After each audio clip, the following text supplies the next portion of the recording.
Your computer does billions of additions every second, and it has never once counted. It adds with nothing but logic gates. Adding 2 bits gives a sum and maybe a carry.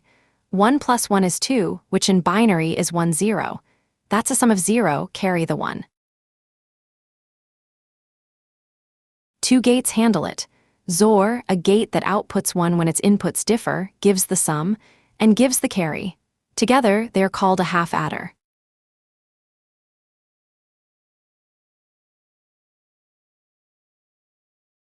Chain these adders so each column's carry feeds the next, and you can add numbers of any size. Watch 5 plus 3. The carry ripples right to left, column by column.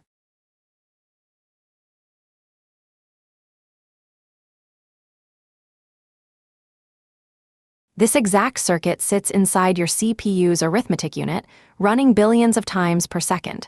Subtraction, multiplication, everything built on it. 2 gates, 1 carry. That's how machines do math.